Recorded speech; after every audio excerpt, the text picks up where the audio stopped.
डरावनी रातें YouTube channel पर आपका स्वागत है। भूत प्रेत पिशाच और शैतानों की रोमांचक कहानियां आपको इस चैनल पर सुनने को मिलती हैं। अगर आपको ऐसी ही वीडियोस देखना पसंद है तो हमारे इस चैनल को सब्सक्राइब करना ना भूलें। तो हेडफोन लगा लें, कमरे की लाइट्स ऑफ कर लें, क्योंकि ये वक्त हो रहा है डरने का।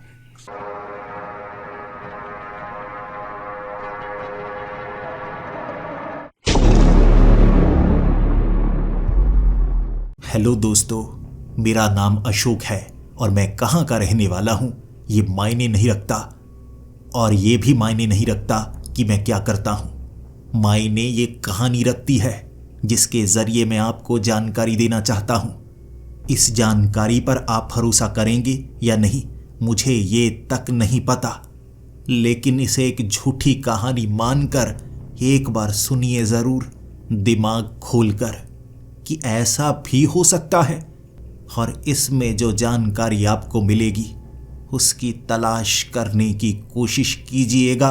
अगर मुझ पर भरोसा हुआ तो शायद आपको कुछ कड़ियां समझ में आने लगे। मेरा नाम अशोक है, मैं भारत का रहने वाला हूं, लेकिन ये नहीं कह सकता किस राज्य का, क्योंकि अब भारत के ये राज्य मौजूद नहीं है। साल 2035 है ये। भविष्य से आपको संदेश भेज रहा हूं। जो हालात अब चल रहे हैं, मुझे ये छोटा सा मौका नजर आया है जिससे मैं भविष्य को बेहतर बना पाऊं आपके लिए। मुझे तो लगता है बस कुछ भी बदल नहीं पाएगा। मेरी ये कहानी पिछले समय में पहुंच नहीं पाएगी। अगर पहुंच चुकी है तो मेरी बातों पर यकीन कीजिए। 20 मई साल 2025 को कुछ ऐसा होगा जो भविष्य बदल कर रख देगा। मैं अपने बारे में बताता हूं। आखिर उसके अगले दिन मैंने क्या महसूस किया था। कॉलेज में पढ़ने वाला एक लड़का जिसे खेलना कूदना बहुत ज़्यादा पसंद था, ऐसा ही था मैं। सुबह सुबह कॉलेज तैयार होकर निकलता था और कॉलेज में अपने दोस्तों के साथ ढेर सारी मस्ती किया करता था। संजना, जिसे देखकर पता नहीं क्यों जबान कांपने लगती थी, हाथ हिलने लगते थे और उससे बात करने की जितनी कोशिश करता कर नहीं पाता। प्यार करने लगा था उससे। पहली बार जब फर्स्ट सेमेस्टर में संजना को देखा था तभी से उससे प्यार कर बैठा था, और लगभग 1 साल हो गया उसके सामने बोलने की हिम्मत हुई ही नहीं थी। और मुझे लग रहा था एक दिन आएगा, हिम्मत बढ़ेगी, कोई ऐसी दोस्त लड़की बन जाए जो मेरी दिल की बात को उस तक पहुंचा दे। बस इसी का इंतजार था। 20 मई साल 2025। उस रात सब कुछ सामान्य था। जैसे हर रोज दोस्तों से बात करने के बाद घर आकर मैं उन्हें फ़ोन लगा लिया करता था और उनके हाल चाल पूछने के बाद जब थक हार कर मुझे नींद आती मैं सो जाता और सुबह वही रूटीन फॉलो करता। इस बार भी 21 मई साल 2025 ये सबसे भयानक सुबह थी। जब मेरी आंखें खुली मेरा अलार्म काम नहीं कर रहा था। वक्त 8 बजे का हो गया था और अमूमन मैं 7 बजे उठ जाया करता था। घबराया मैं, पर्दे को हटाया। बाहर से धूप मेरे कमरे के अंदर आ रही थी। जल्दी से दरवाज़ा खोलकर मैं बाहर गया और माँ को कहना चाहता था, माँ खाना जल्दी लगा दो, अब मैं नहा नहीं पाऊंगा, मुझे कॉलेज के लिए निकलना है और आज बहुत ज़रूरी काम है। माँ मेरी बात का जवाब दिया करती थी और उस दिन माँ ने कोई जवाब नहीं दिया था। जब मैं बाथरूम से बाहर आया मुझे लगा माँ नाराज़ होगी क्योंकि मैंने देर कर दी है ना, लेकिन माँ को मैं किचन में ढूंढ नहीं पाया और ना ही कमरे में पिताजी मौजूद थे। सुबह सुबह काम पर चले गए, लेकिन इतनी जल्दी? वो तो 9:30 जाया करते थे और हर रोज मुझे कुछ ना कुछ बोलकर जाते कि तू निकम्मा होता जा रहा है, सुधर जा। आज पिताजी की बातें मिस कर रहा था, माँ को भी मैं मिस कर रहा था। माँ कहाँ गई? पिताजी कहाँ गए?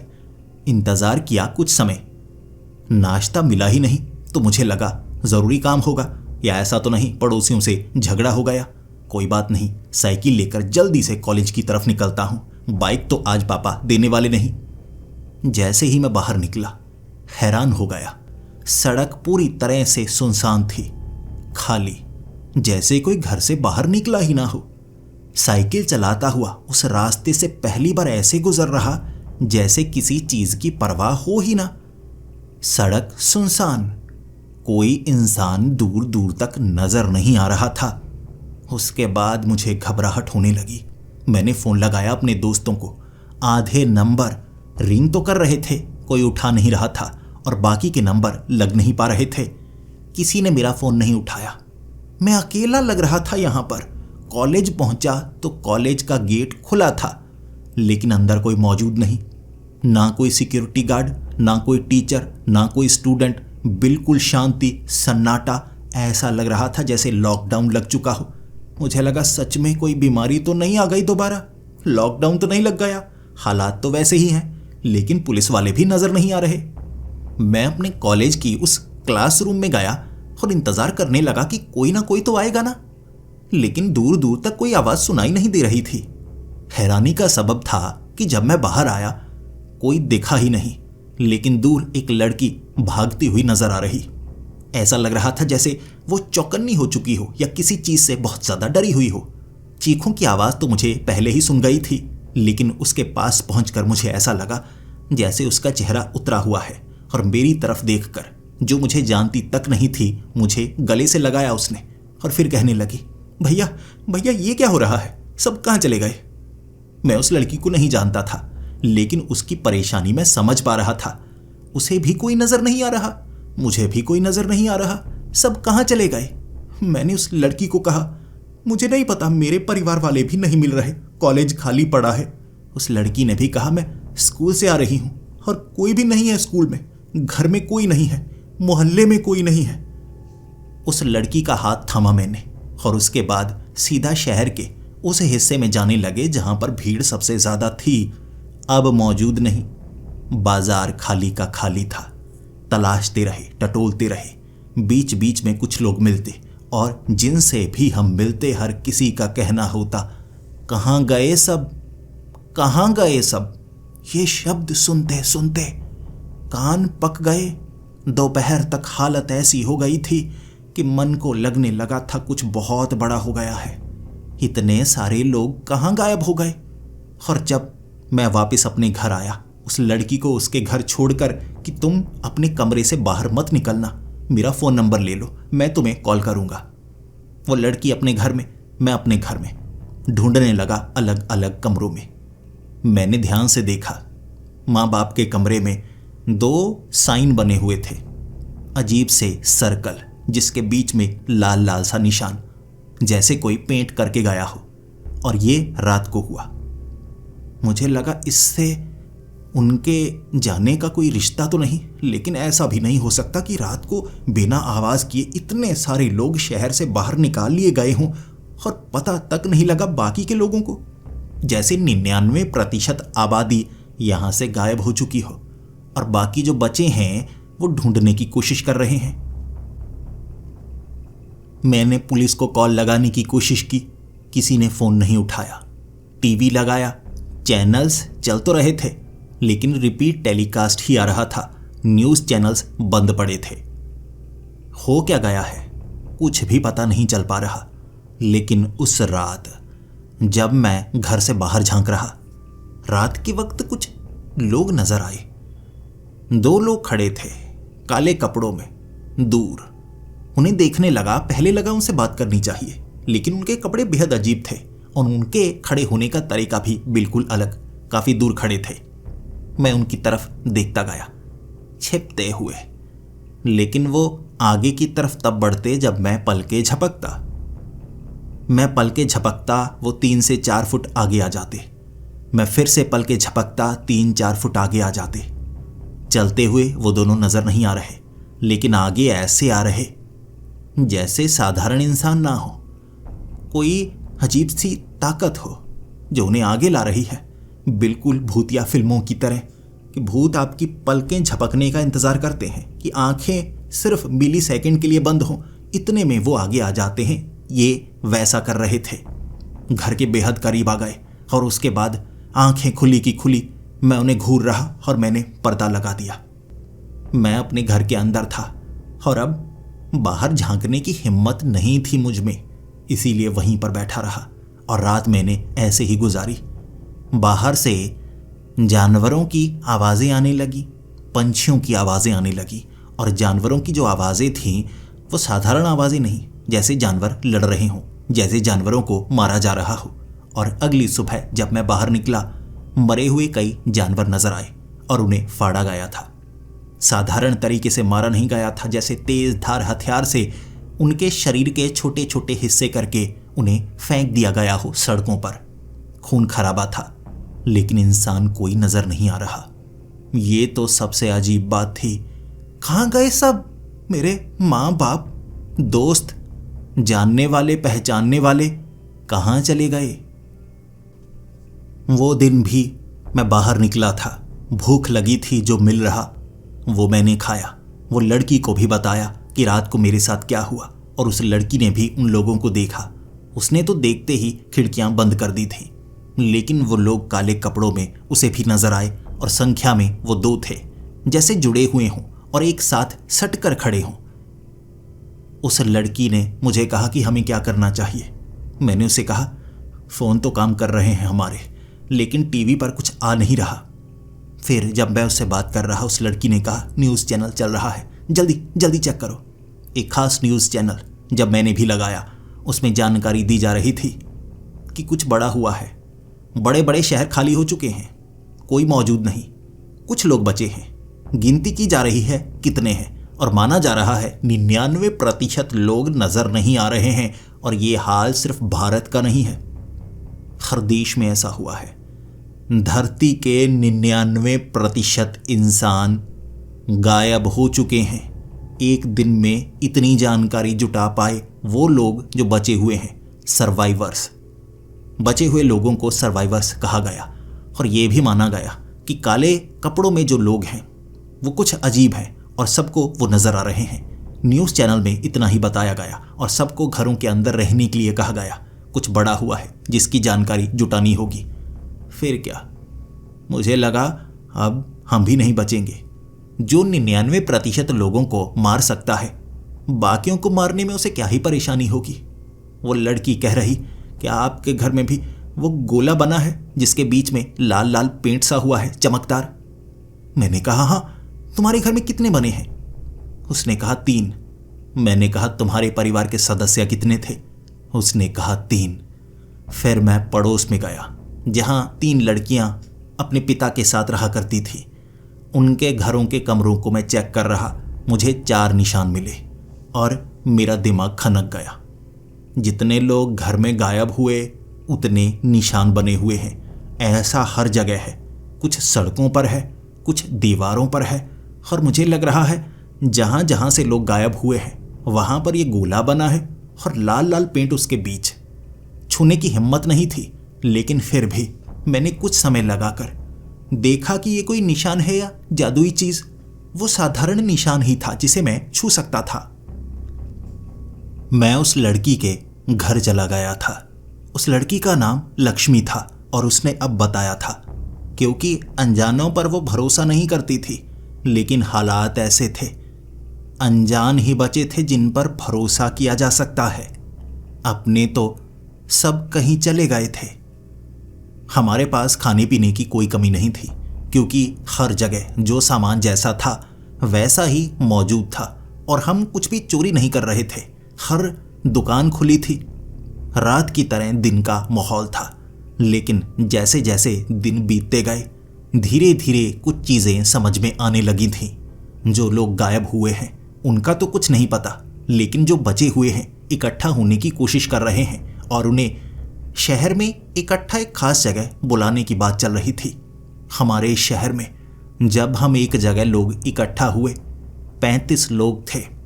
हमारे इस शहर की लाखों की जनसंख्या में सिर्फ 35 लोग यहाँ पर इकट्ठा हुए थे।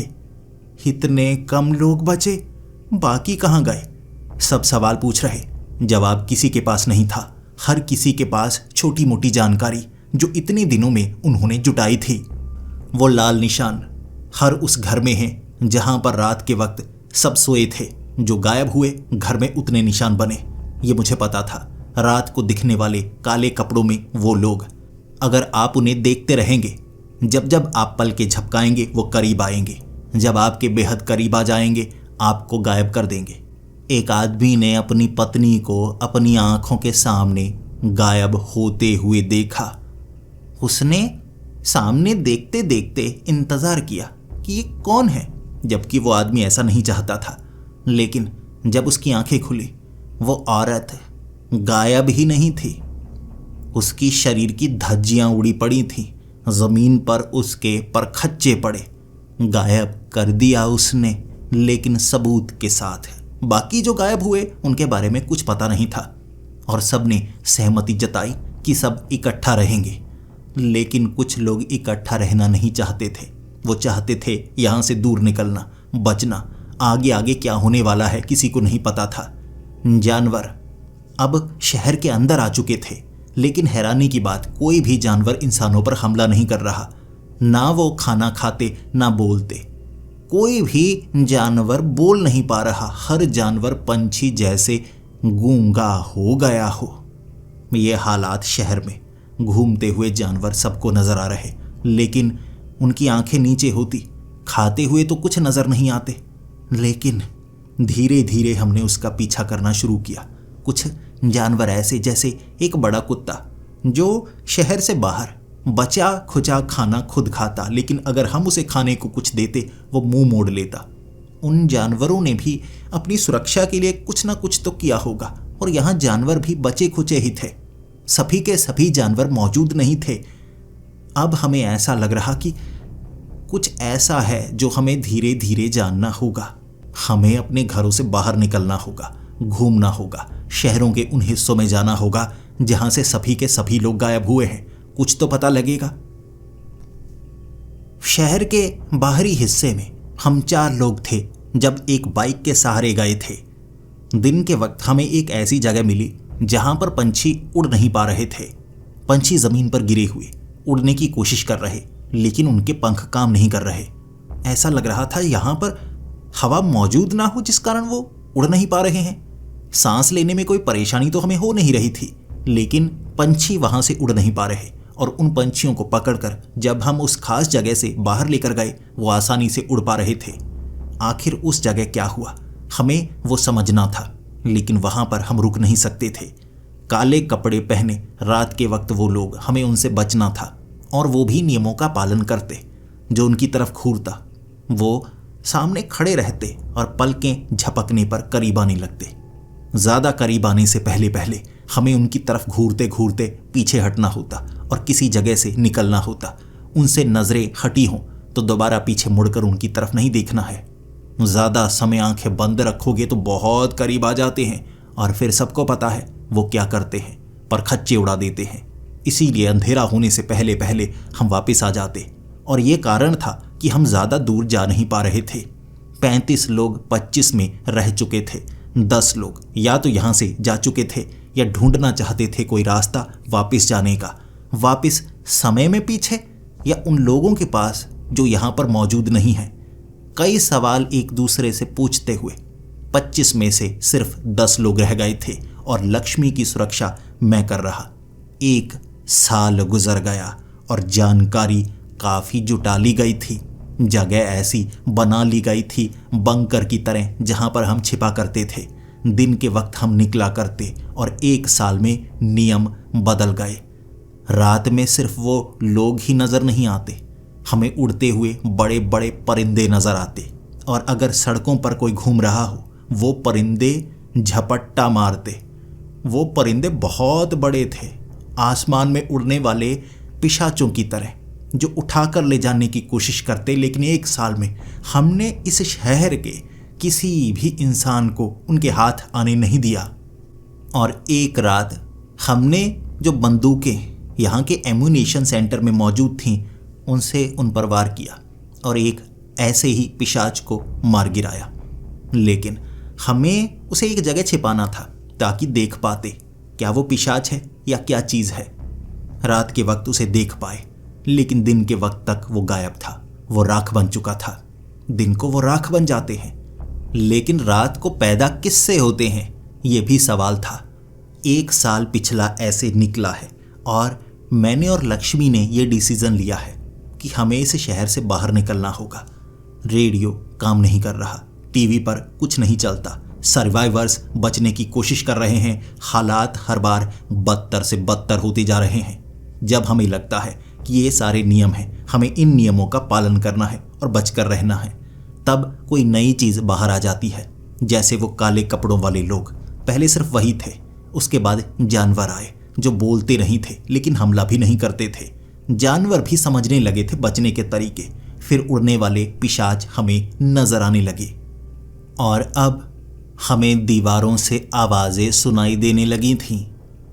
हमें समझ में तो नहीं आता कि ये कौन है, लेकिन ऐसा लगता दीवारों से आवाज़ें आ रही हैं। कोई बुड़बुड़ा रहा है या आपस में बात कर रहा है। शब्द कभी साफ नहीं होते, लेकिन आवाज़ हर बार बदली हुई होती। हम जहाँ भी छिपे हों वहाँ आवाज़ें आ ही रही होती। कुछ खास जगह थी जहाँ पर आवाज़ें नहीं आती थी और हम समझना चाहते थे कहाँ से आवाज़ें आती हैं। क्या आवाज़ें हमारे काम की हैं या नहीं हैं। धीरे धीरे लोग कम बचे थे और एक दूसरे पर भरोसा नहीं करते थे, क्योंकि हालात जब बदतर हों इंसान घिनौने हो जाते हैं। लक्ष्मी की सुरक्षा करने का मैंने वचन लिया था, इसीलिए वो मेरे साथ थी, बाकी सब अलग। और हम एक गटर का ढक्कन उठाकर रात को गटर के बीच छिपा करते थे। बाहर निकला नहीं करते थे क्योंकि वहाँ पर आवाज़ें नहीं आती थी। अगर वहाँ सामने काले कपड़ों वाले नज़र आए तो हम वहाँ से निकलेंगे, ये सोचा हुआ। लेकिन पिछले 3 महीनों से हमें कोई नज़र नहीं आया था और ऊपर भी जो लोग बचे हुए वो कहाँ जा चुके थे हमें पता नहीं। हम खाना लेने के लिए दिन के वक्त निकलते। दिन के वक्त तो अब कुछ भी ऐसा नज़र नहीं आता था जो डरावना हो, लेकिन रात होने से पहले पहले वापस आना पड़ता। इस बार हमें लगा था शहर छोड़ने का समय है, हमें कहीं और जाना होगा। रैंडम नंबर फ़ोन पर लगाने की कोशिश करते, जैसे अब टावर भी सही से काम ना कर रहे हों। कुछ नंबर लगते, कभी कभी फ़ोन काम करता, कभी नहीं करता। इसे चलाने के लिए लोग चाहिए और धरती पर लोग 99% तो गायब हो चुके हैं। ये बात दिमाग में थी। आखिरकार हमें उस जगह को छोड़ना पड़ा, क्योंकि वो गटर के अंदर भी रात के वक्त हमें कुछ ऐसा नज़र आने लगा था जिस पर हम भरोसा नहीं कर पा रहे थे। हमें दीवारों के आर पार जाते हुए लोग नज़र आते। महसूस होता, ऐसा लगता जैसे वो काला चोला पहने आदमी ही हैं जिन्होंने हमें देखा नहीं है, लेकिन दीवारों के आर पार अगर उन्होंने हमें ढूंढ लिया और वो हमारे बेहद करीब हुए, फिर हम क्या करेंगे। इसीलिए इस जगह को छोड़ना होगा। वो ढूंढा करते थे, इतना पता लग गया, वो पीछा किया करते थे। एक बार उनकी नज़र में आ जाओ तो आपको नई जगह ढूंढनी पड़ती और शहर में रहना मुश्किल हो गया था, क्योंकि यहाँ जितने लोग सर्वाइवर थे एक दूसरे को पसंद नहीं करते थे। हर किसी से डर लगा रहता और रात को अब ऐसे लोग भी नज़र आते जो मुर्दे की तरह बिहेव करते, लेकिन सुबह उनकी लाशें मिलती और धूप में उनकी लाशें राख बन जाती। रात को फिर से नए आ जाते। इसीलिए हमें शहर को छोड़ना था। मैं और लक्ष्मी शहर को छोड़कर पास के जंगली इलाके में चले गए। वहाँ जानवर ज़रूर नज़र आते, लेकिन जानवर हमें नुकसान नहीं पहुँचाते। जानवर पंछी गूंगे हो गए थे। कोई ना कोई घटना हुई होगी उस दिन जब से ये शुरू हुआ है, और उसके बाद से ये सब हालात बदतर से बदतर होते जा रहे हैं। 20 मई 2025, 2 साल बीत चुके हैं। जंगल में रहते हुए 6 महीने हमें हो चुके हैं और यहाँ पर भी नई नई चीज़ें हमें देखने को मिल रही हैं। जंगल में काले रंग के कपड़े पहने लोग हमारा पीछा नहीं करते। सफ़ेद कपड़े पहने 2 लोग चिपके हुए नजर आते। हालात बिल्कुल वैसे। अगर वो आंखों में आंखें डालकर देखने लगे तो पलकें नहीं झपकना है, वरना हर बार जब आप पलकें झपकेंगे नैनो सेकंड के लिए वो कई फुट आगे आ जाएंगे। फिर आपको भागना पड़ेगा, लेकिन मुड़कर देखा तो वो बेहद करीब होते हैं, फिर पकड़ लेते हैं। लक्ष्मी एक बार मैंने बचाई। उसके परखच्चे उड़ने वाले थे, लेकिन उसकी आंखें बंद करके उसे मैं उठा कर ले गया। पीछे मुड़कर मैंने नहीं देखा। अगर मैं पीछे मुड़ता हम दोनों मारे जाते। जंगल में बरगद के पेड़ के नीचे हमने एक छोटी सी गुफा बनाई जिसमें हम रहते हैं अंधेरे में। रात को अंधेरे से बाहर नहीं निकलते ताकि कुछ नजर ना आए। लेकिन हमें अब ये समझ में नहीं आ रहा है यहाँ ये हालात कैसे बने और क्या ऐसा ही चलता रहेगा। अगर ऐसा चलता रहेगा कब तक हम जिंदा रह पाएंगे। मैं और लक्ष्मी जवाब जानना चाहते थे और जवाब जानने के लिए हमें सफ़र तय करना होगा। एक जगह हम रुके नहीं रह सकते। हमें नई नई जगह पर जाते रहना होगा उन मुर्दों से बचते हुए, क्योंकि वो जो मुर्दे हैं वो सूंघ सकते हैं। लेकिन अगर हमारा शरीर साफ हो, हम नहाए हों, बदबू ना आती हो, तो उन्हें पता नहीं चलता उनके करीब से निकल जाओ। ये बचने का तरीका जो धीरे धीरे हम सीखते जा रहे थे और जंगल से बाहर निकलकर पास के उस शहर में पहुंचे थे। यहाँ इतना समय बिताकर इस शहर तक पहुंचे जहाँ पूरी तरह से वीराना था। ऐसा लग रहा था जैसे यहाँ पर दुकानों को, घरों को, हर जगह को जलाया गया हो। हर एक इमारत, हर एक घर काले रंग का नजर आ रहा था। कटीली तारें सड़कों पर ऐसे बिछाई गई थी जैसे सेना ने इस जगह को अपने हाथ में लेने की कोशिश की हो। लेकिन टैंक भी मौजूद थे जले हुए, गाड़ियां भी आर्मी की मौजूद जली हुई, कपड़े भी आर्मी वालों के डंडों पर टांग कर ऐसे लटकाए गए जैसे वो यहीं पर मौजूद हों, सिर्फ डराने के लिए। लेकिन कोई वहां नजर नहीं आया जब तक हमें वो खास जगह नहीं मिली जो चारों तरफ से बंद की गई थी। नई ईंटें लगाई गई, सड़कों को बंद किया गया। वो बीच वाले हिस्से में किसी को जाने नहीं दिया जा रहा था। रास्ते बंद थे। हमने दिन के वक्त आवाजें लगाई, जवाब नहीं मिला। लेकिन हमें किसी खास जगह छिपना था और ऐसा लग रहा यहाँ के नियम अलग तो नहीं, यहाँ की घटनाएं अलग तो नहीं। अगर ऐसा हुआ फिर क्या करेंगे।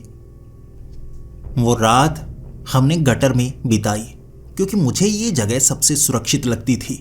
ऊपर हालात बदले हुए होते लेकिन जमीन के नीचे किसी गटर में छिपना सबसे आसान तरीका था और बचने के लिए सही रहा। पहली रात उस शहर में ऐसे निकली और अगली सुबह जब हम गटर से बाहर निकले थे, 4 लोगों ने बंदूक हमारे ऊपर तान कर, जिन्होंने मुंह ढका हुआ था, हमें बाहर निकाला। और हमें लगा ये तो अच्छा है, आपने हमें ढूंढ लिया, हम आपको नुकसान नहीं पहुंचाना चाहते। उन्होंने कहा पता है तुम किसी और शहर से आए होगे, इसीलिए तुम्हें गुलाम बनकर यहां पर रहना होगा। गुलाम बनाया उन्होंने। हमारे पास जो भी मौजूद था उसे छीन लिया गया। दीवार के अंदर हमें ले जाया गया और तब हमें महसूस हुआ यहां पर 500 लोग थे जिन पर राज सिर्फ 10 लोग करते थे, बंदूकधारी जो बाकियों से काम करवाते ताकि जिंदा रहने के लिए हर चीज यहां पर मुहैया रहे। पेट्रोलिंग टीम थी जो शहर से बाहर निकलती और सामान इकट्ठा करके शहर में लेकर आती।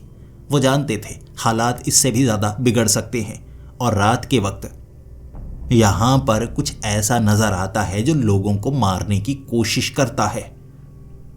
20 फुट के आदमी 4 जो हर रात निकलते हैं, जिनसे बचने के लिए दीवारों को ऊपर किया गया है। लेकिन फिर भी कई बार दीवारों को फांद कर वो अंदर आ जाते हैं। उनसे छिपने के लिए या तो जमीन के नीचे छिपना पड़ता है या कोई तरीका लगाना पड़ता है ताकि वो भटकें और ढूंढ ना पाए सर्वाइवर कहाँ है। और अगर उन्हें पता लग जाए तो वो सिर्फ एक इंसान को पकड़ते हैं, 2 पर हमला नहीं करते। आप अपने में से किसी एक को आगे कर दे, बाकी सब बच जाएंगे। वो 4 होते हैं ना, 4 लोगों को लेकर जाते हैं और सामने कच्चा चबाकर खाते हैं। हमें नया चुना गया था, इसीलिए अगर उन्होंने ढूंढ लिया तो सबसे पहले मुझे और लक्ष्मी को और 2 और लोगों को आगे किया जाएगा। मुझे लग रहा था ये बड़ी मुसीबत में हम फंस गए हैं। हर शहर में कुछ अलग हो रहा है। आखिर 20 मई 2025 को ऐसा क्या हुआ कि ये सब हो गया। हम उनसे जानना चाहते थे क्योंकि अब हम उनका हिस्सा थे और उन्होंने कुछ ऐसी जानकारी दी जो हमारे काम की थी। शुरुआत वहीं से हुई जहां जहां से जो गायब हुआ है वहां लाल रंग का निशान बनता है एक सफेद गोले के बीच में, जैसे कोई पेंट करके गया हो।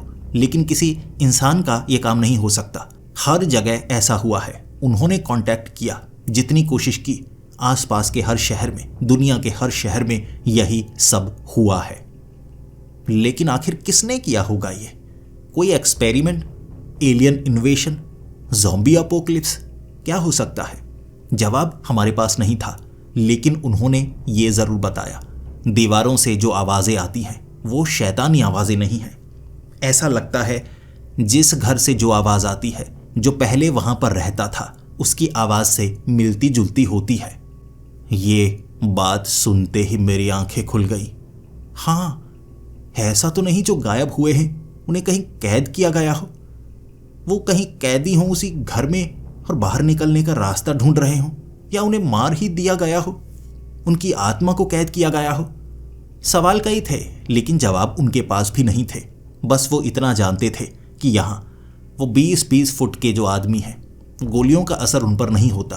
अगर उन्हें मौत के घाट उतार दिया जाए तो अगले दिन फिर से कोई नया आ जाता है जो उससे 1 फुट और ज़्यादा बड़ा होता है। ऐसे अगर उन्हें मारते जाएं तो उनका आकार बढ़ता रहेगा। कहाँ से आते हैं, क्यों ये सब हो रहा है, ये हर कोई जानना चाहता था, लेकिन उन्होंने सुरक्षा के नियम बनाए थे। वहां हमें पता था कभी भी हम मारे जा सकते हैं, इसीलिए मैंने और लक्ष्मी ने रात के वक्त का चुनाव किया। जब हमें एक खास जगह रुकने के लिए कहा गया था तो एयर वेंट से निकलकर हम बाहर निकल आए, और तब हमने वो 20-20 फुट के बड़े बड़े दानव देखे थे जो भाग नहीं सकते थे। बस इसी कारण हम वहां से निकले। उसके बाद हम छोटी छोटी गलियों से निकलते हुए वो दीवार को आखिरकार सबसे कम जगह से फांद पाए। वहां से बाहर निकलकर उन दानवों से बचना एक मुश्किल काम था, लेकिन बिना वार किए। दानव छोटी जगहों में छिप नहीं सकते, इसीलिए छोटी जगहों से निकलते हुए, उन्हें भ्रमित करते हुए आखिर बचकर फिर हम जंगली इलाके में पहुंच गए। अब यहां से बाहर निकलने के लिए हमें चलना पड़ता। पहले तो हमारे पास गाड़ी थी, अब हमारे पास गाड़ी तक मौजूद नहीं। हमें इतना भी पता चल गया था कि इंसानों पर भी भरोसा नहीं किया जा सकता। इंसान समय के साथ बदलते हैं, हालात के साथ बदलते हैं। उनके साथ क्या हो रहा है, आपको वो किस तरह इस्तेमाल कर सकते हैं, ये सोच समझ कर ही आपसे वो बात करते हैं। इंसानों की फितरत ऐसे हालात में समझ आ चुकी थी, लेकिन मैं लक्ष्मी को छोड़ना नहीं चाहता था, और वो भी मेरे सिवा कहीं जा नहीं सकती थी। इसीलिए उस जंगल में वो रात गुजार कर दिन के वक्त कोई शहर का चुनाव करेंगे, ये सोचा हमने। क्योंकि जंगल में रहा तो जा सकता है, लेकिन खाने पीने की कमी होती है। शहरों में ग्रोसरी स्टोर, दुकानें जो सामान से भरी पड़ी हैं, लगभग 2 से 2.5 साल पहले का सामान अब तक इस्तेमाल होता जा रहा था। मुझे ऐसे ही किसी शहर का चुनाव करना था। गाड़ी, बाइक मिलने में कोई परेशानी नहीं। जब लोग गायब हुए थे, जहां जहां जो सामान था वहां वहां वैसा ही मौजूद, उनका इस्तेमाल किया जा सकता था। और हमने एक गाड़ी के सहारे सबसे पहले वाले शहर में अपना ठिकाना बनाया। शुरुआत में सबसे पहले घर में हम छिप गए। देखना चाहते थे यहां पर कौन मौजूद है, इंसानों के कोई नियम है या नहीं। लेकिन 2 दिनों में हमें यह पता लग गया इस शहर के नियम क्या हैं, और यहां पर कोई नहीं बचा। रात के वक्त यहां सफेद रंग के आर पार दिखने वाले इंसान नजर आते हैं, बिल्कुल प्रेत आत्माओं की तरह। एक 3 मंजिला इमारत की खिड़की से हमने झांका। रात के वक्त भीड़ लगती है, लेकिन कोई भी इंसान नहीं है। वो आर पार हो जाते हैं एक दूसरे के, लेकिन हमें बाहर जाकर क्या करना चाहिए हमें पता नहीं था। वहां हम दुकानों से सामान लेकर आते जो वैसा का वैसा ही पड़ा था। शायद इस शहर वाले लोगों ने समझने की कोशिश सही से की ही नहीं कि हालात बदल चुके हैं, और यही कारण होगा जब सब गायब हुए ये खुद को संभाल नहीं पाए। कुछ तो हुआ होगा। ये शहर भी खतरनाक लगता है, इसीलिए यहाँ के नियम यही है कि रात को बाहर ना निकले। हम लगभग 2 महीने से इसी शहर में रुके हुए थे। उसके बाद यहाँ पर भी बचने का कोई और रास्ता हमें ढूंढना था, क्योंकि वो आर पार होने वाले लोग इतना पहचान जाते हैं कि कोई जिंदा यहाँ पर है, और जब उन्हें पता लगता है जिस जगह उन्हें शक होता है वो उस जगह तोड़ते हैं, दरवाजे तोड़ते हैं, खिड़कियां तोड़ते हैं। भले ही एक दूसरे के आर पार वो जा सकते हैं, धुंधले हैं, लेकिन इमारतों के अंदर आने के लिए उन्हें खिड़कियां या दरवाजे तोड़ने पड़ते हैं। टूटी हुई वो खिड़कियां, टूटे हुए वो दरवाजे देख हमें समझ में आ गया था, कभी ना कभी वो हमें ढूंढ लेंगे। जगह जितनी भी बदलो, हमें सामान लेकर निकलना होगा, वरना हम नहीं बचेंगे। उस शहर से सामान गाड़ी में भरकर फिर से हम जंगल में निकल गए थे। जंगल सबसे सुरक्षित था। वहां सच में बिना बोलने वाले पंछी और जानवरों के सिवा सिर्फ वो काले लोग नजर आते, और ऐसा हर जंगल में था। हर जंगली इलाके में एक ही नियम, लेकिन शहरों के नियम बदले बदले। ऐसा क्यों?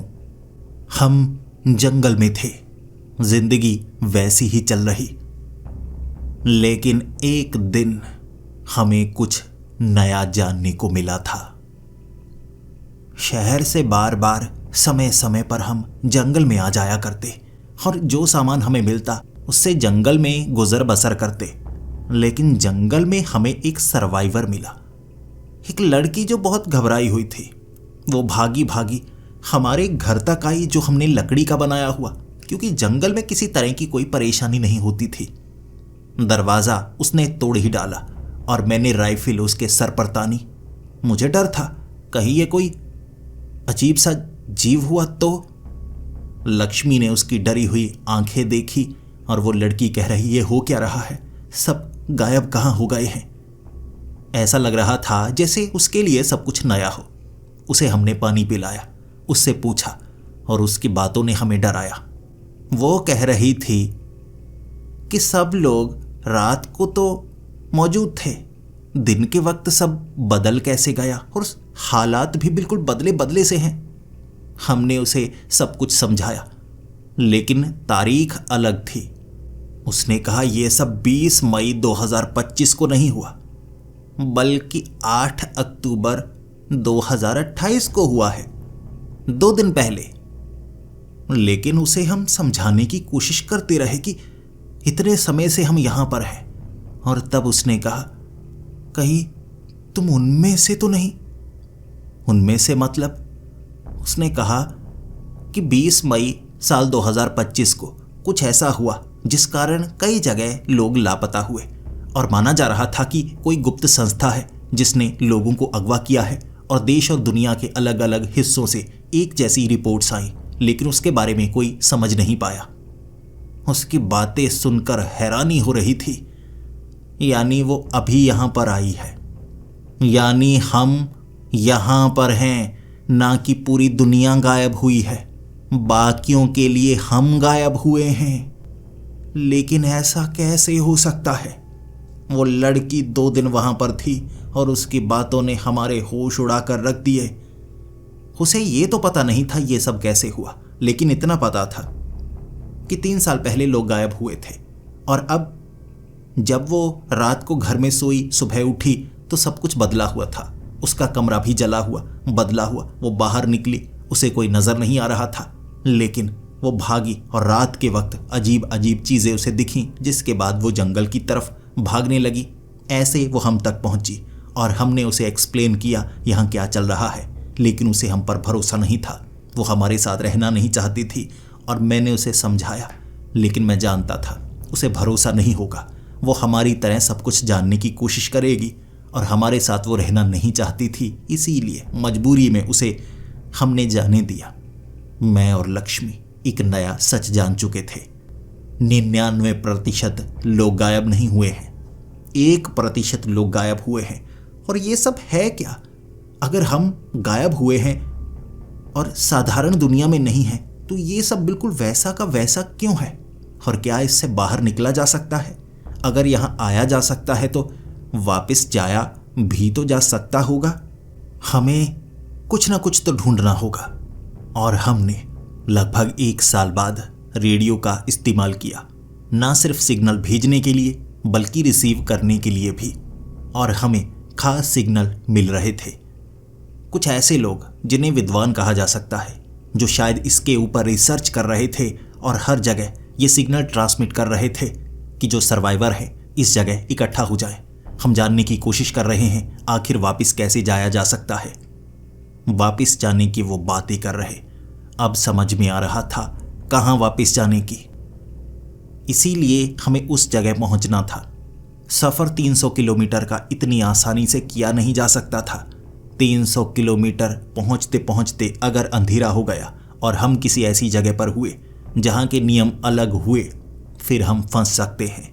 लेकिन अगर हम इस जगह पर हैं, ये जगह क्या है जहां हर शहर में बदले हुए नियम हैं। हमने गाड़ी से सफ़र करना शुरू कर दिया। हम उस जगह पहुंचना चाहते थे, लेकिन सड़कें साधारण नहीं थी। कई जगह जैसे फंदे बनाए हुए, ताकि कोई सफ़र करके आगे ना जा पाए।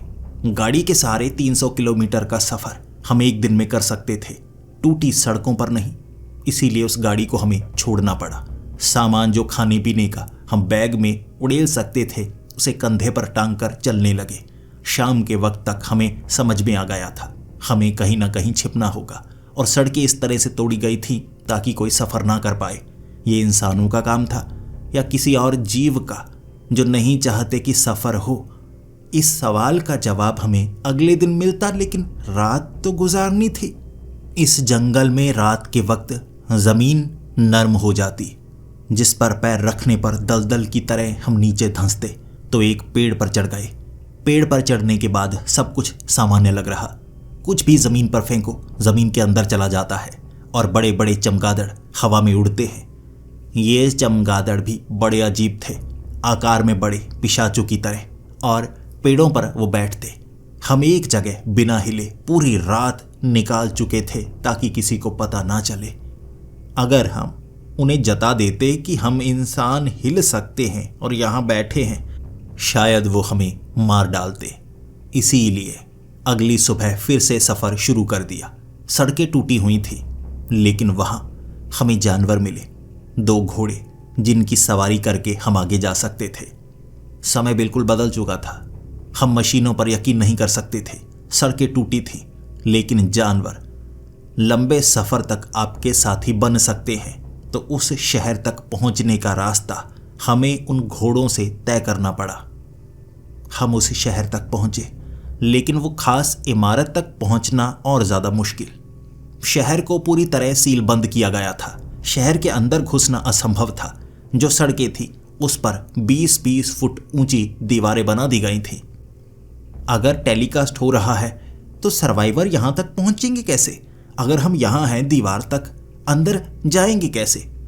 कहीं ये जानकारी है या फंसाने का तरीका, ताकि सर्वाइवर आए और उन्हें गुलाम बनाया जाए? इंसान यहां भी अपनी फितरत तो नहीं दिखा रहे। मैं लक्ष्मी को भी बचाना चाहता था, खुद भी जिंदा रहना चाहता था। वापस जाने की एक अजीब सी इच्छा भी अब भी मन में मौजूद थी। हम उस दीवार के बाहर वाले उस घर में छिपे, रात बिताई। जान हथेली पर रखी हुई थी। खिड़कियों से झांका तो बाहर हमें लोग नजर आए। धुंधले नहीं थे, साधारण लोग, लेकिन दीवारों के आर पार जा रहे। हालत पतली हो गई इसे देखकर। ऐसा लग रहा वो एक दूसरे का हाथ पकड़कर साधारण इंसान हो जो बातें कर रहे, लेकिन जब दीवारों के आर पार जाते हुए नजर आ गए, हमें हैरान कर दिया उस चीज ने। ये इंसान ही हैं जो दीवारों को पार कर सकते हैं, जो होना संभव नहीं, या प्रेत हैं जो इंसानों की तरह दिखते हैं लेकिन खतरनाक तो नजर नहीं आ रहे। लेकिन यहाँ जो भी है वो साधारण नहीं, खतरनाक ही है। इसीलिए इनके सामने आने की हिम्मत नहीं करेंगे, छिप कर रहेंगे। अलमारी में छिप गए थे, क्योंकि जिस कमरे में हम थे वहां से भी लोग गुजर रहे, घूम फिर रहे थे। लेकिन हम छिपे छिपे पूरी रात गुजार कर अगले दिन बचने की कामना ही कर सकते थे, जो हमने किया। और अगले दिन उस दीवार के पार जाने की पूरी कोशिश। दीवार को ऐसे बनाया गया था कि कई घर थे जो दीवार के साथ सटे हुए। उन घरों पर चढ़कर दूसरी तरफ जाया जा सकता था। रास्ते घुमावदार थे, लेकिन सच में रास्ते थे जो पहली बार दिमाग में आए ही नहीं। जैसे एक दीवार घर के आधे तरफ ही बनाई गई थी, दूसरी तरफ की खिड़की से दीवार के पार पहुंचा जा सकता था। तो घर की सीढ़ियां चढ़कर तीसरी मंजिल तक पहुंचो, फिर एक कमरे से दूसरे कमरे में जाओ। अब वहां से सीढ़ियां उतरकर दूसरी तरफ हम पहुंच सकते थे। ऐसे उस शहर के अंदर, उस शहर में सफाई थी, सब कुछ था। मिट्टी मौजूद नहीं, कचरा मौजूद नहीं, लेकिन दिन के वक्त इंसान भी मौजूद नहीं। और हम उस इमारत तक पहुंचे जहां पर सर्वाइवर थे, जो हमें देखकर खुश, संख्या में 200, जो किसी को गुलाम नहीं बनाते थे। यहां पर उपजाऊ जमीन पर खेती की जाती थी। सवालों के जवाब मिलते थे, सवाल सही होने चाहिए। रात के वक्त नजर आने वाले लोग वो इंसान ही हैं। वो हैं जो बचे हुए हैं। वो हमें देख नहीं सकते। ये जगह जिस दुनिया में हम रहते थे वो अब भी साधारण है। हमें बस छवियां नजर आती हैं। वहां कई वैज्ञानिक थे जिनसे हम बात करना चाहते थे, अपने अनुभव उन्हें बताना चाहते थे। वो भी जानने के इच्छुक थे। हमें भी सवालों के जवाब चाहिए थे। हमने सब कुछ बताया, वो बड़े बड़े दानवों के बारे में, वो काले कपड़े वालों के बारे में। उन्होंने भी हमें बताया कि ये सब क्या है।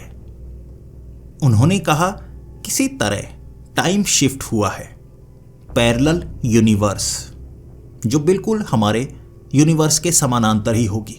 लेकिन कुछ लोग यहां पर क्यों आए? ये कोई बड़ी घटना हो सकती है, या हो सकता है किसी तरह कोई एक्सपेरिमेंट शायद गलत हो गया हो और वहां पर हमारी दुनिया से कांटेक्ट करने की कोशिश जारी थी, जो पिछले 3 सालों से हो रहा। और हमें लग रहा था हमें बचाने की कोशिशें हो रही होंगी। दुनिया से इतने लोग गायब हुए हैं, कोशिशें जारी होंगी जो आम लोगों को बताई नहीं जा रही होंगी। मैंने उन्हें यह भी बताया, और लोग भी यहाँ पर आए हैं। हमें एक लड़की मिली थी जिसके बारे में जानकर उन्हें खुशी हुई। अब इस मशीन को लगभग बनाया जा चुका था, कांटेक्ट करके। ये जानना था क्या इसे बदला जा सकता है, क्या सबको वापस बुलाया जा सकता है। 3 महीने हमने भी वहां पर काम किया। अलग अलग धातु को शहर के बाहर से ढूंढ कर लेकर आना। अलग अलग शहरों में कुछ मशीनें थी जिन्हें लेकर आना। उस काम में मैं भी हाथ बटाना चाहता था।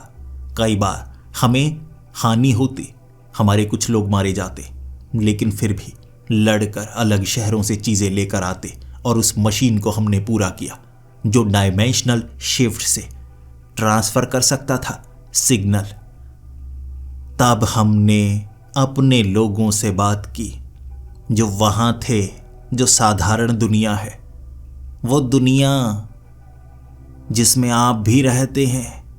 हमने कांटेक्ट किया क्योंकि यही केंद्र था जहां से शुरुआत हुई थी, यही इमारत। आखिर ये शुरू क्यों हुआ? दुर्घटना या बस साधारण घटना? किसी परग्रही का हमला या बस सोच का फर्क? कुछ अलग हो गया। हमें सवालों के जवाब मिले जब हमने उनसे कांटेक्ट किया। ये कोई दुर्घटना नहीं थी। लार्ज हाइड्रोन कोलाइडर, जिसे बनाने के बाद हमें गॉड पार्टिकल का पता लगा। गॉड पार्टिकल से इंसानों को यह पता लगा कि समानांतर ब्रह्मांड है जो बिल्कुल इस ब्रह्मांड की छवि बन सकता है, और उसके दरवाजे खोलने के लिए इस मशीन का इस्तेमाल करना होगा। लेकिन एक्सपेरिमेंट से ये नतीजे निकल सकते हैं उन्हें पहले पता था, तो उन्होंने ये रिस्क लिया जिससे धरती के आसपास केंद्रीय गुरुत्वाकर्षण बदला और दरवाजे खुले। हर छोटी छोटी जगह पर दरवाजे खुले, जिससे 1% के भी 1000वें हिस्से के लोग नई दुनिया में पहुंचे। यानी कि हमें यहां जानबूझकर पहुंचाया गया था, सिर्फ जानने के लिए क्या ये संभव है। 2 बार ये एक्सपेरिमेंट किया गया और हमसे आखिरी बार यही बात की गई, क्योंकि वो लोग ये भी नहीं चाहते थे लोगों को इसके बारे में पता लगे और हमें बचाने की कोई कवायद जारी नहीं होगी। लोगों को भ्रमित किया जाएगा ताकि ये घटना लोग भूल जाएं। हर जगह से कनेक्टिविटी काटी जाएगी ताकि ये खबर हर जगह ना पहुंच पाए, और घटनाओं को बढ़ावा दिया जाता है। कुछ छोटे मोटे देशों में युद्ध करवा के ध्यान उस तरफ खींचा जाता है और एक तरफ बड़ी घटनाएं करवाई जाती हैं, बड़े एक्सपेरिमेंट। AI इसीलिए इंट्रोड्यूस किया गया ताकि लोगों को असली और नकली में पहचान करने में परेशानी हो। सामने असली चीज भी आए, हमें लगेगा ये तो नकली है, नकली बनाया गया है। सच और झूठ में हमेशा अंतर रहना चाहिए था, जो अब नहीं रहेगा। जैसे किसी लैब में जब कोई एक्सपेरिमेंट किया जाता है तो चूहे, बिल्ली या जानवरों पर किया जाता है, लेकिन उन्हें दर्द होता है। उनकी जान की फिक्र किसी को नहीं होती। इंसान इससे आगे बढ़ चुके हैं। अब एक्सपेरिमेंट इंसानों पर होते हैं, लेकिन अगर सबको पता लगेगा कि इंसानों पर एक्सपेरिमेंट हो रहे हैं तो वो ऐसा होने नहीं देंगे। लेकिन इसे ज़रूरत माना जाता है। नए आविष्कार के लिए कुर्बानी देनी पड़ती है। इसीलिए इंसानों को इस दुनिया में भेजा गया और हम यहाँ से बाहर नहीं निकल सकते। ऐसे समय गुजरता गया। शायद समय समय पर कई लोग यहाँ पर आते रहेंगे, जैसा कि हुआ। यहाँ लोग मरने लगे, अलग अलग घटनाएं होने लगी। दरवाजे अगर खुलते तो सिर्फ हमारी दुनिया के ही नहीं, और भी कई दुनियाएं थी जहां पर दानव रहते, प्रेत रहते, अजीब जीव रहते। उनका असर यहाँ के रहने वाले जीवों पर भी होता। इसीलिए हर शहर के अलग अलग नियम बनाए नहीं गए। दरवाजे खुलने से हर दुनिया के अलग जीव, अलग ताकतें यहाँ पर आईं और उनके साथ इंसानों ने रहना सीखा और कहीं नहीं रह पाए। लगभग 10 साल बीतने के बाद हमने आखिरकार ये मशीन बनाई है जिससे इतिहास में संदेश भेजा जा सकता है। मैं नहीं जानता ये संदेश किस तक पहुंचेगा और क्या इस संदेश को लोगों तक पहुंचाया जाएगा या नहीं। आप इसे एक झूठी कहानी समझ सकते हैं। मैंने अपने साथ घटी सारी घटनाओं की जानकारी आपको दे दी है और भविष्य में जो होगा मैं समय समय पर भेजने की कोशिश करता रहूंगा, अगर लोगों तक ये संदेश पहुंच पाए। 20 मई साल 2025। ध्यान रखिएगा, अचानक कुछ लोग जो गायब हो जाएंगे वो किडनैप नहीं हुए हैं, वो एक अलग समानांतर दुनिया में जाने वाले हैं। इस संदेश को आप भी समझने की कोशिश कीजिएगा। सरकारें ऐसे प्रयोग कर रही हैं जो दुनिया को बदल सकती हैं। भविष्य का अभी भी नहीं पता मुझे। शायद इससे भी बदतर जिंदगी देखनी पड़े, बदतर दुनिया देखनी पड़े। क्या आप तैयार हैं? आपको लगता है ऐसा होगा या नहीं?